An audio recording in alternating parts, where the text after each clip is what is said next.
Welcome back to Diablo Immortal. Today we have some leaks regarding some potential incoming events, some news regarding the Diablo Immortal team, and we're taking a look at a couple of things going on inside of the game right now today. Make sure you subscribe for anything related to Diablo Immortal. Let's dive in with some news first. The news comes in the form of, well, Pez Radar, also known as by his real name, Adam Fletcher, is going to be leaving Blizzard as of November 19th. That's going to be his last day. That is literally only 6 days from today. He's known for being the leader of the Diablo community, basically the top dog in charge of everything relating to Diablo. I've met him in person. He's a fantastic guy, super cool, and really did care and still does care a lot about everything relating to Diablo Immortal. If you haven't gotten a chance to say goodbye to him, head on over to Pez Radar over on X and just comment on his post right here, sending him a little bit of love and letting him know that he will be missed amongst the community. He mentions that he's going to be going and doing a really new, exciting project. I'm always interested in seeing what those types of projects are, so I'll be keeping a close eye to see where he's going next. And if it's anything super cool, I'll be sure to let you guys know. Now, this animation has been found inside of the game files and sent to me. What we're looking at here is the Lich King, which is not something brand new to Diablo. In fact, 11 months ago, I put out this video showing the Lich King battle as it entered Diablo Immortal. This was a pretty cool battle, and as you're going to be able to see in just a moment, there are some rewards that we can get from this. Like most battles and dungeon type events inside of the game, this being a special event, you go through a couple of enemies to get there and then you fight the big boss, this one being that Lich King. Like many others in the past, the boss battle was actually fairly easy. It's probably going to be even easier now if you've been playing since then. The progression has been real. I mean, we are literally double the Paragon since we were there. But it was a fun event that dropped inside of the game, and I'm wondering what else is going to come alongside of this. Is there going to be another World of Warcraft style collaboration like we had in the past, where we got some other really cool cosmetics? If you don't remember what they are, I'll show you really quickly. If you recall, we got ourselves the Betrayer's Bonds cosmetic. This was a Phantom Market cosmetic. And we also unlocked two different Murlocs that were available for us. One that was completely free and the other one that was a couple of bucks. I don't actually recall what it was. All this being said, we've spoke about this before on the channel. Being a World of Warcraft, being in the same world under the Blizzard umbrella, they can do these type of collaborations whenever they want. They've yet to repeat any collaboration that they've done previously, and I'm wondering if this Lich King little leak is going to be the start of a recurring World of Warcraft collaboration. And what you're also able to see here are these crystals, which look like they have weapons inside. Most likely these are small cosmetics that you can transmog into your character.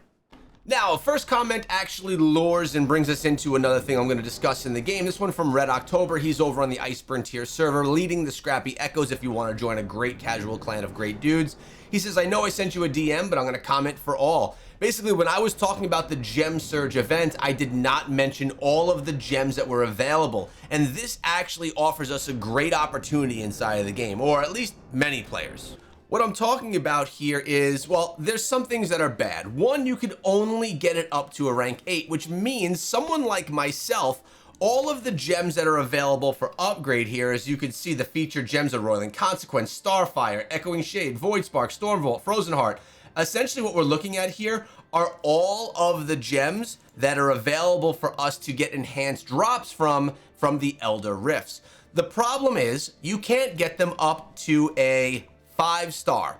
Basically, you could take it from a 2-star to a 3 for only one of these tokens, and you could take it from a 3-star to a 4-star with 7 additional for a total of 8 to get a 2-star gem that you drop into a 4-star. This is something that I've done with many of the gems on my account myself, and I've actually found it quite valuable, like this one right here. Notice, I took it from a 2-star up to a 4-star. I did the same thing with Roiling Consequence, and I believe I did the same thing with took my Colossus Engine from a 3 to a 4, and I even think Gloom was a straight up 4. So the opportunity is really solid for players that are low spenders or free to play. I'm talking about these these mid-tier players that aren't big spenders but do have a little bit, want to run some of their crests to progress something like this, they can take those 2-star gems that really aren't the greatest and be able to upgrade them easily to 3 stars. And not that difficult to get it all the way to 4 stars. This is only going on until the 16th, so it's basically going on for 1 month. The problem is, for the larger spenders inside of the game, it does not offer the ability to take something from a 4-star up to a 5-star gem. But they rotate these back and forth, and honestly, I think this is great for the free-to-play, lower spenders. It's just good for the community to help build up those lower accounts. And since coming over to the Treasure Goblin server, this is the type of greeting that I've been getting from many people. Seaborn right now saying, settling in okay. Said I'm loving it over here, thank you. Nice, glad to hear. The community has just been really great over here. For those of you that don't know, I did just transfer over to the Treasure Goblin server, and I'm now in the Ariat Summit clan, and I'm doing this for the competitive scene, for all of the esports. And actually, I mentioned yesterday and throughout the week that there is a tournament being held by Gwyn and Ezereth that's going on this week. It's happening this Friday at 7:00 p.m. There's rewards to have for those who participate. Of course, you need to be over in our server cluster. Again, the Treasure Goblin server cluster. It's going to be going on at 7 p.m. Eastern time on Friday, so tomorrow, and it has a 3K max resonance. So if your resonance is higher than that, you're going to have to remove gems so that you are fitting the cap of 3K resonance. And this is how tournaments are going to be run as time goes on, and this is something that I'm really excited about. If you want to join up, of course, as of right now, you need to be within the server cluster. I get the feeling that in time, this is going to be a cross-server type ability. The reason that I say that is because when we come on over here to the Bout of Realms, notice it's cross-server. So the ability to do cross-server type events are there, and I believe that this matchmaking that we can do with war games is going to extend out the same way. Speaking of Bout of Realms, it's been really great. I've been participating every single day, really just doing it for the rewards, because the rewards are really great. If you win, you get yourself a nice random piece of legendary equipment, you get yourself some scrap, and you get yourself some gold. And even if you lose, you get yourself a legendary mystery item, a mystery set item, scrap, gold, and you gain yourself some experience, even if you go into the matches and just lose. The Bout of Realms is a great opportunity for all players to dive into. Whether you think that you're gonna die every single match, or whether you think you could actually compete to be one of the best. It's really cool because the rewards that you get are there for all. So it's a positive thing, and I urge all of you to dive in. This is my first time doing it, and it's actually quite a bit of fun, not only for the rewards, but also for the battles, and even more importantly, for supporting the team that you're with and all the communication and the camaraderie you have with that. Now we have another comment coming in from a new player, Derek, and what we do for new players here is we give them as much support as we can, either on their comments, me talking about it in a video, or in the comment section of this one. And he says, a new player here. Hopefully Echo or a commenter sees this and can help me. I have legendary items I cannot salvage, so they're just piling up in my stash and inventory. How do I get the essence out, or whatever it's called? Probably a dumb question, but any help would be super appreciated. First of all, no dumb questions. Obviously, new players don't understand how to do this, although it's quite simple. Let me show you.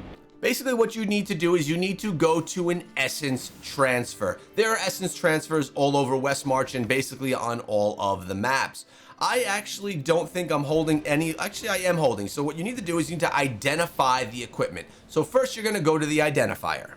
Now, I say you're going to go to the identifier because if you're a new player, you probably haven't unlocked a pet that can do remote identification. So you're going to come on over to the identifier. You're going to identify your legendary pieces of gear.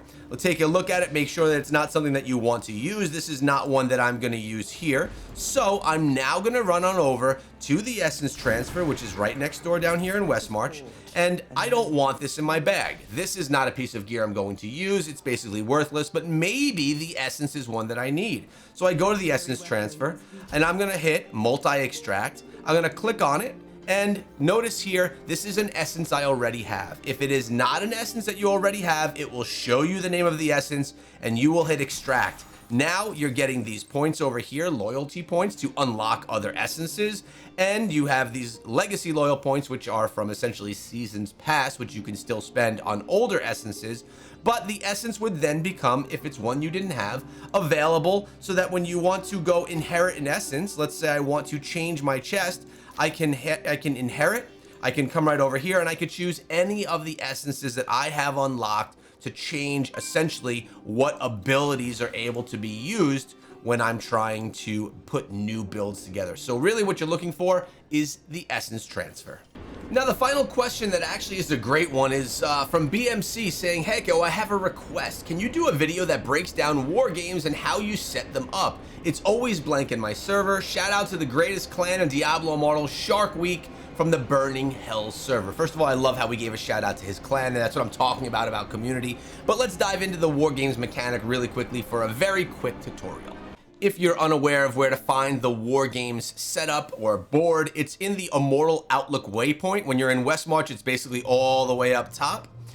If you go right over there, you'll be standing in front of this War Games table. When you click on it, you have Destruction's Call, Tower War, all modes. You can find a lobby. It's not abnormal for this to be empty. It's because not a lot of people are using the mechanic yet. But this, although seeming to be something so simple, is really game-changing for Diablo Immortal. Now, it could be difficult for someone that doesn't have a lot of friends, or is in a very small clan, or doesn't have the ability to start a bunch of excitement about wars, to actually start something like this, where someone that has a following, whether it be on social media or a large clan or just a big player inside of the game that could spread the word, really has an easier time, because you could start an event and then promote it. It's really about promoting your event. So when we start out here, you could either find a lobby by searching a lobby name, which there's none here, so you can't find one, or you can create a lobby. You could also quick join something, but there's nothing available. So if you create a lobby, you basically give it a name, Echo Games. You could give it a password as well, so that so people have to be accepted into the lobby, or they need to know the password to get in. If you really want to just make sure that the proper people are getting in. If I were to do a giveaway, for example, and winners of the giveaway could compete in the war games, they would then get the code to compete, and then you could choose the mode, Destruction's Call, Slayer, CTF, or Tower War. Then you simply hit create lobby, and it is created, and you could do everything else from there. But that's basically how you start out your lobby inside of war games. I recommend that you just mess around with it. Start a lobby. You could always end it, delete it, or anything, but see what it's all about. Maybe see if you can get a couple of your clanmates to participate in a little war with you, just so you could learn the mechanic. And I urge all of you, start doing these types of events inside of your server. This, in my opinion, is going to be like the rebirth of Diablo Immortal through this mode. It doesn't seem exciting. You go to the table and it's pretty basic, but you know what? There's some beauty in basic. And if we can have events that are controlled by the requirements, you know, like the tournament going on with Ezereth and Gwen on tomorrow, Friday, 3K res cap. You just let the people in that fit the requirements, and then you could have a really fair battle that's based on skill and not only based on spend inside of the game. This is exciting. Hope you guys are excited about it as well. It's literally the reason why I'm here. And remember, we're doing a G9 carry on Saturday. If you want to participate in the G9 carry, you have to be a winner of the giveaway. Now, the giveaway is for the carry. I'll be inside of there, as well as Gwyn, Ezereth, and a bunch of others that can actually carry me through it as well. Basically, in doing that, we will unlock this forest portal, being some of the people to take it down, which I think is pretty awesome. Not only is it a cool portal that's then on your account, but it's also just a badge of completion that you also got from G8, where you got the cosmetic, and G7, where you got the weapon. So I'm going to be looking for some people. I'll be choosing tomorrow. In tomorrow's video, I will announce the 2 winners of the carry on Saturday. That's going to be happening on Saturday at 2 p.m. Again, for this carry at this point in time, you need to be within the server cluster. Now, I do not think it's worth you changing servers just for the carry. I think that one day the mechanic will be there so we can do all of these things cross server, but if you want to, if you were thinking of coming to my server anyway, it's the Treasure Goblin server. This is a great opportunity if you become a winner of the giveaway. Thanks to Gwen for all the support with all this. Thanks for the Diablo Immortal for all the support. There will be prizes for the tournament going on tomorrow. All right, we said it all. Hope you have a great day, guys. I'll see you back here tomorrow.